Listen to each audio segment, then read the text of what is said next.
اگر آپ کو کبھی کڑھائی کا شوق ہو یا سلائی کا یا کسی بھی چیز کا، تو اس میں اس کام کو کرتے وقت بھی آپ اللہ کا ذکر کر سکتے.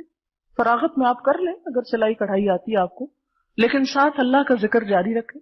اسی طرح کچھ سنتے رہیں، یعنی کچھ نہ کچھ، جیسے ٹیپ آن کر لیں اور آپ ساتھ کام کر رہے ہیں اور ساتھ آپ اللہ کا کلام یا کوئی بھی اچھی چیز، کیونکہ اب اس دور میں تو بہت سہولت ہو گئی. میرے والد بتاتے ہیں کہ جو میری دادی تھی وہ میرے دادا کے ساتھ جب کبھی باہر کھیت میں کام کرنے کے لیے جاتی تو ان کے ہاتھ میں ہمیشہ کتاب ہوتی تھی، اور وہ درخت پر کتاب کو رکھ دیتی اور ساتھ کوئی کام کروانا ہوتا کرواتی، اور اس کے بعد جو ہی فارغ ہوتی فوراً جا کے کتاب نکالتی اور فوراً پڑھنا شروع کر دیتی. اور یہ وہ دور تھا کہ جب ابھی علم بہت عام نہیں تھا اور اتنی فیسلٹیز نہیں تھی، صرف خواتین گھروں میں پڑھنا لکھنا جان لیتی تھی اور اس کے بعد پڑھتی رہتی تھی. اور پھر اس طرح ہوتا تھا کہ جو بھی ان کے ارد گرد کی کوئی خواتین ہوتی تھی، ان کے پاس کوئی بھی آ کے بیٹھتا تھا تو اس کو بھی ساتھ پڑھنے میں شریک کر لیتی تھی.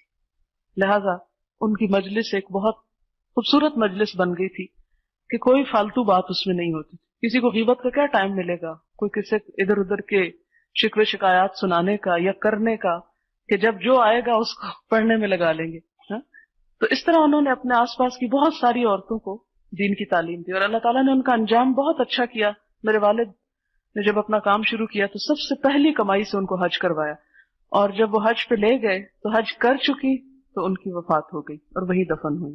تو یہ لباس کے ساتھ میں اسے کمبائن اس لیے کر رہی ہوں کہ بسا اوقات عورتیں گھر کے کام میں مشغول ہو کر یہ بہانہ کرنے لگتی ہیں کہ اب ہمارے پاس دین کا کام کرنے کے لیے وقت نہیں رہا. یہ سب سے جھوٹا بہانہ ہے، یہ نہیں ہونا چاہیے. میں ہمیشہ یہ کہتی ہوں کہ آپ ہنڈیا میں اگر چمچ ہلا رہے ہیں اور ساتھ آپ کے ایک بچہ بیٹھا ہے، آپ اس کو سبق سن رہے ہیں اور سنا رہے ہیں اور پڑھا رہے ہیں، کیا مشکل ہے؟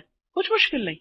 آپ کریں گھر کا کام، آپ آٹا گوندیں، آپ روٹی بنائیں، آپ کپڑے دھوئیں، آپ کچھ کریں، اور ساتھ اگر کوئی ہے تو پڑھا دیں اس کو، نہیں تو ذکر کرتی رہیں. کیا مشکل ہے؟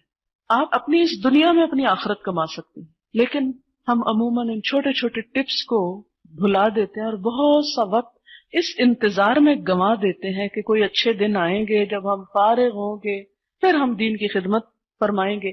وہ دن نہیں آنا.